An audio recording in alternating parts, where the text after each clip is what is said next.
বাড়ি পৌঁছে গেছি, প্রায় 19 ঘন্টা জার্নি করে বাড়ি পৌঁছে গেছি। এসে তো নিজেরাও ফ্রেশ হয়ে নিয়েছি, সঙ্গে একটু ঘর দাবা ঝাড় দিয়ে নিলাম, বিছনা পরিষ্কার করে নিলাম, দিয়ে নিজেরা ফ্রেশ হয়ে এখন খেতে বসেছি। বাজে প্রায় 4টে মতন, তাই না? তাই খাওয়া দাওয়ার এবেলার খাওয়া দাওয়ার ঝামেলাটা রাখিনি, এবেলা ওই জন্য বাইরে থেকেই ও বিরিয়ানি অর্ডার করে দিয়েছিল, তাই বাড়িতে এসে বিরিয়ানি খেয়ে নিচ্ছি। ওবেলা ভাবছি যাব বাজার করতে, আলু পেঁয়াজ ডিম সবজি কিছুই নেই, তো যাবো বাজার করতে। ওবেলা রাতেবেলা এসে পাতলা মাছের ঝোল ভাত করবো। আর রাজস্থানের ব্লগ এই অবধি শেষ, বাড়ি চলে এসেছি। ধীরে ধীরে হয়তো অনেকটা দেরি হচ্ছে আপলোড করতে, মোটামুটি কালকের থেকে শর্টস ছাড়া শুরু হয়ে যাবে।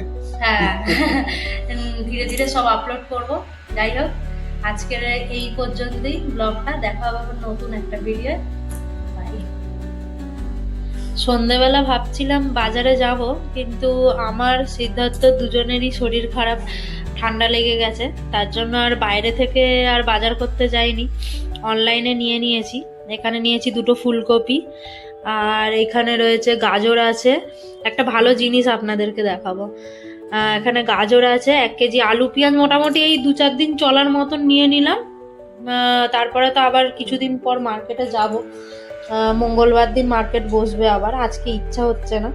এদিকে নিয়েছি টমেটো, এদিকে একটা মাশরুম নিয়েছি, ভাবলাম করব, দেখি কেমন লাগে। মাশরুমের কি স্যুপ করব? হ্যাঁ, যাই হোক, নতুনত্ব এটা একটা নিলাম, ট্রাই করে দেখবো কেমন হয়। এদিকে অল্প করে আদা নিয়েছি, আর এখানে আছে কচু আছে, আর ধনিয়া পাতা নিয়েছি, আর এদিকে আছে বিনস আর ইয়েটা গাজরটা না খুব লাগে, ওই জন্য বিনস গাজরটা আগেই নিয়েছি, যেহেতু চাউমিন খাওয়া হয়। এদিকে তো আছে, এটাকে কি বলে, এই যে বিট, বিট নিয়েছি, আর এদিকে কুন্দলি নিয়েছি।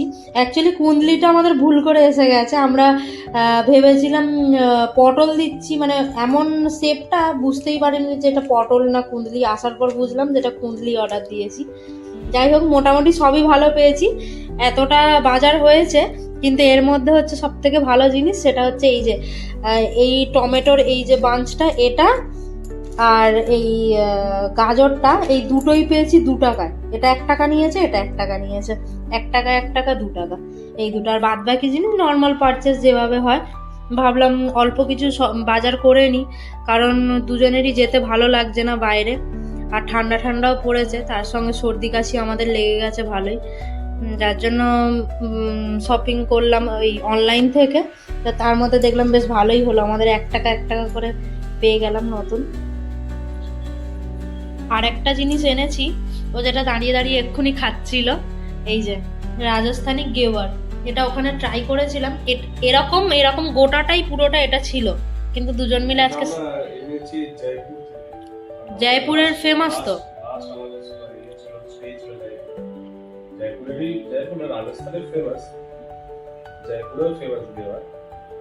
আমরা প্রথম যেটা ট্রাই করেছিলাম বেলবার, আর উপরে মালাই দিয়ে চুলকাই। হ্যাঁ ওটা এটাও খুব ভালো, কিন্তু ওটা এটা হচ্ছে ফ্লেভার এমনি মিষ্টির দোকানে, এখানেও মহারাষ্ট্র ফ্লেভার বিক্রি এরকমই শুধু হয়, চিনির চাশনির মধ্যে শুধু উপরে ছড়িয়ে দেয়, কিন্তু মালাইটা থাকে না। কিন্তু জয়ের পরে জগদীশ টেম্পলের বাইরে খেয়েছিলাম আমরা, মালাই দিয়েছিল, মানে উপরে ফ্লেভার আর তার উপরে মালাই, এটা অসাধারণ ছিল। এই যে নিয়ে এসছি, কিন্তু ইচ্ছা হচ্ছিল বাড়িতেও একটু নিয়ে যাওয়ার, কিন্তু আমরা তো এখন এই মিষ্টি 1 রাতে জার্নি বলে, তাই আমরা মিষ্টিটা এখানে অবধি নিয়ে আসতে পেরেছি, কিন্তু এটা আবার কলকাতা অবধি আদৌ ভালো থাকবে কিনা, ভালো থাকবে না, যার জন্য কিছু করার নেই। নইলে রাজস্থানি স্পেশাল ডিশ, বেশ ভালো খেতে, এটা পুরোটাই মনে হয় ঘি দিয়েই ভাজা, এটা পুরো গোলটা ছিল এই রকমই, এটা 2টো ছিল, 2টো নিয়েছে আমাদের 280 টাকা মতো নিয়েছে, হ্যাঁ 400 টাকা করে কিলো। তো এটা স্পেশালিটি নিয়ে এসেছিলাম রাজস্থান গেওয়ার। আরও 2-3টে জিনিস বলেছিল, মাওয়া কচুরি আর পেঁয়াজ কচুরি, ট্রাই করেছি, খুব ভালো খেতে। পেঁয়াজকচুরিটা আমরা ট্রাই করেছিলাম যোধপুরে, মাওয়া কচুরিটা খাইনি, পেঁয়াজ কচুরিটা খেয়েছিলাম হ্যাঁ, মাওয়া কচুরিটা খাইনি, কিন্তু ওখানকার মোটামুটি আমরা যে রিসর্টে ছিলাম লাস্ট তার আগের দিন সেই রিসর্টেই বলেছিল যে এখানের জয়পুরের মাওয়া যোধপুরে না, যোধপুরের ওই ভিলাতে যে ছিলাম হাভেলিতে বলেছিল যে ওখানকার যে মালিক উনি আমাদেরকে বলেছিল যে এখানকার ওই মাওয়া কচুরিটা নিতে পারো, খুবই ভালো।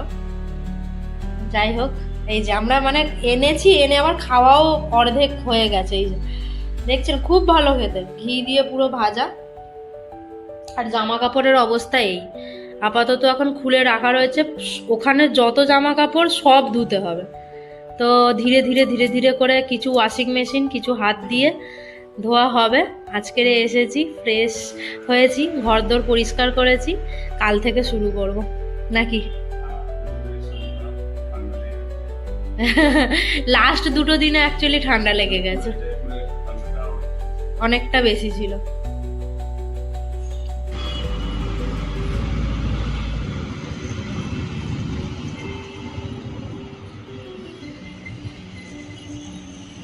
ওই কি এসছে তোমার বাড়ি থেকে? পার্সেল এসছে একটা। ও এসে গেছে? হ্যাঁ। বাহ, এটা খুলতেই হবে। এটা এখানে আমার খুব প্রিয় জিনিস আছে, বাড়ি থেকে এসেছে। কি এসছে এরা? যখন খুলবো তখন দেখতে পাবে কি এসছে। আমার তো খুব ফেভারিট, তোমারও ভালো লাগবে হয়তো। ও কি করছে এখন? দাঁড়া, একটু পরে খুলছি। হ্যাঁ, এখন এই যে দুজনেরই শরীর খারাপ, ওই জন্য পাতলা করে মাছের ঝোল করছি। এই যে কাতলা মাছ, 2 পিস মাছ দিয়ে মাছের ঝোল আর ভাত। আর সেরকম কিছু হচ্ছে না। আর সবজিও কালকে ফুলকপি আলু দিয়ে মাছের ঝোল করেছিলাম, আজকে কচু আলু দিয়ে করছি। বেশি হাবি জাবি কিছু করছি না, কারণ দুজনেরই ঠান্ডা লেগেছে আর শরীরটা ভালোও নেই তার সাথে। ঠিক আছে, খাওয়া দাওয়া করে নি, তারপরে পার্সেলটা খুলবো। ওকে, নিয়ে চলে এসেছি প্যাকেজিং। খাওয়া দাওয়া কমপ্লিট, এবার চলে এসেছি এই যে প্যাকেজিং খুলতে। সিদ্ধার্থ ধারা, মানসী ধারা লেখা দিয়েছে, আর উল্টো দিকে আমার বাবার নাম লেখা আছে, এই যে কালীপদ, বাবার ডাক নাম। এবার কাটি এটাকে, কি আছে তোমাদেরকেও দেখ, কি এসেছে আমাদের বাড়ি থেকে সেটা দেখাই।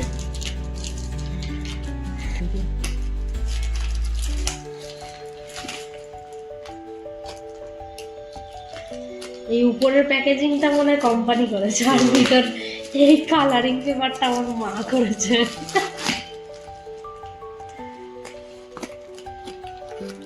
কত বড় ডিব্বা পাঠিয়ে, কত কেক পাঠিয়েছে দেখোই না কত কি পাঠিয়েছে। আগে থাক, বাপরে সেই প্যাকেজিং করেছে। ওটাকে হাত দিয়ে টানো, খুলে যাবে। আর কাটতে হবে। বাবা, এত মোটা করে একদম করেছে। অ্যাকচুয়ালি আর সেফটির জন্য, যাতে খুলে ভিতরে কি আছে কেউ তো জানে না, আর যদি খুলে বা পড়ে কোনোভাবে ভেঙে, ওই জন্য ওরা ভালোভাবে করে দেয়, তাই না? আর ভিতরে দেওয়া করো, ভয় দেওয়ার দেয়।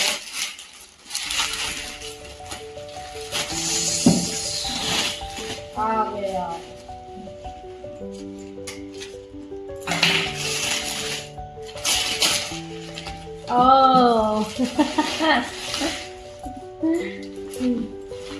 কি আছে এতে? একটা দড়ি বেঁধেছে।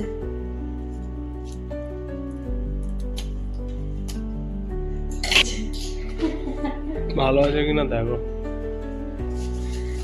চুলি পাঠিয়েছে আমার মা।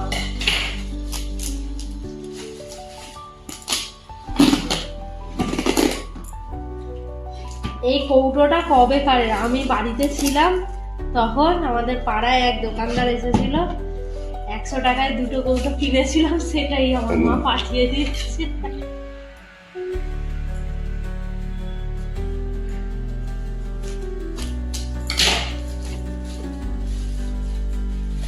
নানাটা আনে, গামলা নিয়েছে। অফ করো।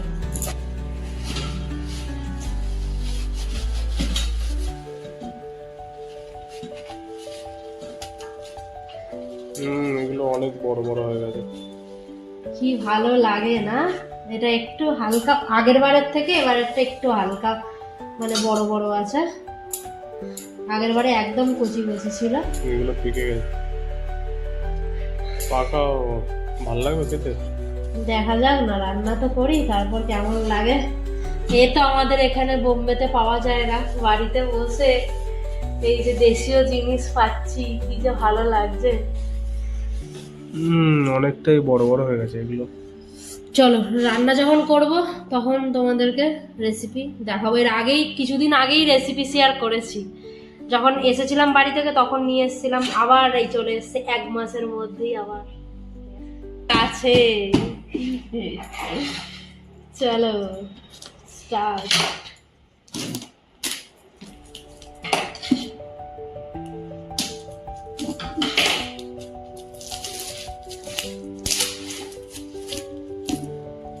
সেই লেভেলের প্যাকেজিং আছে।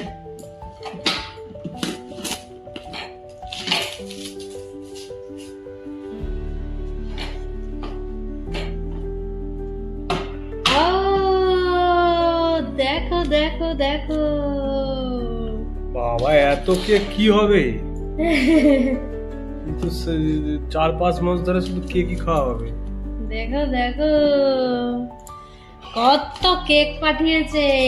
আমি কেক এত কেক, মাথা পাতা খারাপ আছে নাকি? কত কেক পাঠিয়েছে। আমি কেক খেতে ভালোবাসি বলে আমার মা কত কেক পাঠিয়েছে।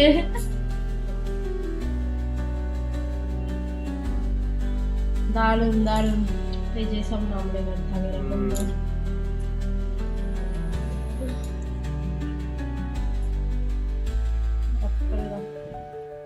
সত্যি দিনটা খুব মিস করছিলাম, কারণ আগের বছরও যখন এই সময়টা বাড়িতে ছিলাম, প্রত্যেক বছর বলতে পারেন বাড়িতে প্রচুর পরিমাণে এই বড়দিনের সময় কেক আসে। আপনাদেরকে তো এর আগেও বলেছি, আমাদের পাড়ায় যেহেতু বেশিরভাগটাই খ্রিস্টান প্রতিবেশী বলতে পারেন, যেহেতু আমরাও তাদেরকে আমাদের যখন পুজোর সময় মিষ্টি দেওয়া হয়, তো তারা ওই জন্য তাদের ফেস্টিভ্যালে আমাদেরকে এরকম কেক দিয়ে যায় বাড়িতে। তো আগের বছর প্রচুর আমি কেক খেতে ভীষণ ভালোবাসি, তো মা ওই জন্য ফোন করে, আমরা যেহেতু রাজস্থান ঘুরতে গেছিলাম, ফোন করে জিজ্ঞেস করলো যে তোরা বাড়িতে এসেছিস কি না। তারপরে মা এই পার্সেলটা রেডি করে দেখলেন কত কেক পাঠিয়েছে, আমি তো ভীষণ খুশি। তারপর এবারে চলে এলাম, চান করে ঠাকুর দিয়ে নিলাম, এক তরকারি করে রেখে গেছিলাম।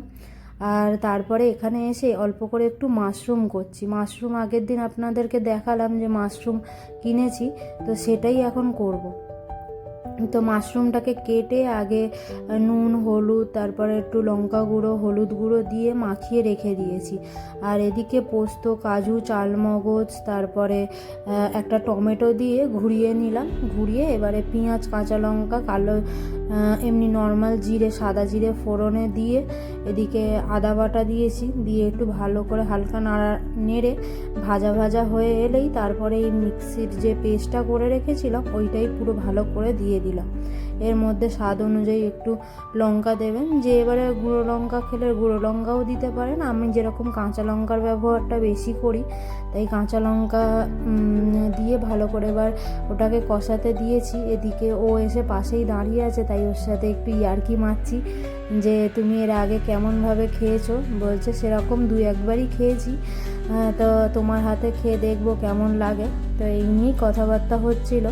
এইদিকে আমার মশলা প্রায় বলতে পারেন রেডি হয়েই এসেছে, এই যে কষানো রেডি হয়ে এসছে। এইবার এইটা মাশরুমটা পুরো দিয়ে দেবো ওর মধ্যে, দিয়ে একদম শুকনো শুকনো করে করব, একদম ঝোল রাখবো না, পুরো একদম কষা কষা শুকনো শুকনো করে করব। মশলা দেখেছেন একদম শুকিয়ে নিয়েছি। এর মধ্যে মাশরুমগুলো ছোট ছোট করে কেটে রেখেছিলাম, এটা পুরোটাই দিয়ে দিলাম। আর অল্প একটু সামান্য জল দিয়ে ভালো করে ফুটিয়ে নিলেই রেডি হয়ে যাবে আমার মাশরুমের তরকারি। তো ইচ্ছে ছিল অনেক দিন ধরেই মাশরুম বাড়িতে নিয়ে আসার, তো এনেছি, এনে রান্না বান্না করেছি। আপনাদেরকে তো আগের দিন বলেছিলাম যে আমি ওই গালার ভিডিওটা করেছি, ওটা পরের দিন আপনাদেরকে দেখাবো, তো ওটাই আজকের আপনাদেরকে দেখাবো। এদিকে তরকারিটা প্রায় হয়ে এসেছে, নামানোর আগে অল্প একটু কাসুরি মেথি আর ধনে পাতা কুচি করে দিয়ে দিয়েছি। একদম কি সুন্দর হয়েছে দেখতে পাচ্ছেন, খেতেও কিন্তু বেশ ভালো হয়েছিল জানেন। এদিকে আবার আপনাদের সাথে কথা বলতে বলতে আমার 5 ফোড়নটা ফুরিয়ে গেছে, তাই 5 ফোড়নটাকে রেডি করব বাড়িতে থাকা বেশ কিছু জিনিস দিয়েই। বাড়িতে একটু পেট ঠান্ডা বলুন বা সকালবেলা ঘুম থেকে উঠে মাঝে মধ্যেই এই শরবত হিসাবে মেথি মৌরির জল বা বাতাসার জল খেয়ে থাকি। তো মেথি মৌরির জল যখন খাই, গোটা মেথি মৌরিটা তো ভিজানো থাকেই, ওটাকে রোদ্দুরে শুকিয়ে আর ফেলি না, ওটাকে রেখে দিই। তার মধ্যেই বেশ কিছুদিন হলে অনেকটা যখন জমাট হয়ে যায়, তার মধ্যে সাদা জিরে, তারপরে কালো জিরে, তারপর বাড়ি থেকে এনেছিলাম রাঁধুনি, যেটা আমি মুম্বাইতে এখনও অবধি ডিমার্ট যতবারই গেছি দেখতে পাইনি, তাই বাড়ি থেকেই নিয়ে এসেছিলাম। রাঁধুনি, কালো জিরে, সর্ষে, সাদা জিরে সবকে মিশিয়ে একদম সুন্দর করে একটা বাড়িতে বানানো 5 ফোড়ন রেডি করে নিলাম। রান্না করতে করতে এই টুকটাক মশলাপাতিগুলো যে চেষ্টা করি যেগুলো বাড়িতে বানানো সম্ভব সেগুলো বাড়িতেই বানিয়ে নিই, যেহেতু জিনিসপত্র সব বাড়িতেই থাকে। তাই জন্য এদিকে রান্না করতে করতে দেখি একটা পার্সেল চলে এসছে। ঠান্ডা মোটামুটি পড়লেও কিন্তু আমাদের এই যে মেঝেটা না সব সময় ঠান্ডা হয়ে থাকে, আর খালি পায়ে হাঁটার জন্য ঠান্ডাটা চটপট লেগে যায়, যার জন্য একটা অর্ডার করেছিলাম জুতো, সেই জুতোটাই এসেছে, তাই পরে দেখছিলাম। এইবার চলে আসি সেই গালার ভিডিও। এটা ছিল সেই রাজস্থানে যখন আপনাদেরকে দেখিয়েছিলাম যে গালার যে আমরা লাকের চুড়ি কিনেছিলাম, সেই চুড়িটাই আপনাদেরকে বলেছিলাম মনে আছে যে এই চুড়ি অ্যাকচুয়ালি হাতে তৈরি করে একদম আপনার সামনেই রেডি করে দেবে, সেই চুড়িটাই। এই দেখুন, এটাকে বলে লাক বা গালা এক ধরনের লাকের চুড়ি বলে। এটা জয়পুরের ফেমাস এক ধরনের চুড়ি, যেটা এখানেই পাওয়া যায়। তো এখানে পুরো একদম সুন্দর করে রেডি করে একদম চোখের সামনেই দেবে। আপনারা যে কালার যেরকম পছন্দ করবেন সেই অনুযায়ী কালার দিয়েই ওনারা বানিয়ে দেবেন চোখের সামনে। কি সুন্দর লাগছে না, এত অপরূপ হাতের কাজ দেখুন, কি সুন্দর নিমিষের মধ্যে বানিয়ে দিল কি সুন্দর সুন্দর চুড়ি। যাই হোক, ওইদিকে আপনাদেরকে ওইটাও শেয়ার করলাম। করতে করতে এদিকে রাত্রির হয়ে গেছে, বাজে এখন 8টা সাড়ে 8টা মতন। এদিকে বসিয়েছি ঢেঁড়স আলুর তরকারি আর সঙ্গে করব রুটি। অল্প একটু গোলমরিচ দেবো, তাই জন্য গোলমরিচ গুঁড়োটা রেডি করে নিলাম। তো চলুন, আজকের ভিডিও এই পর্যন্তই, দেখা হবে নতুন আবার একটা ভিডিওতে।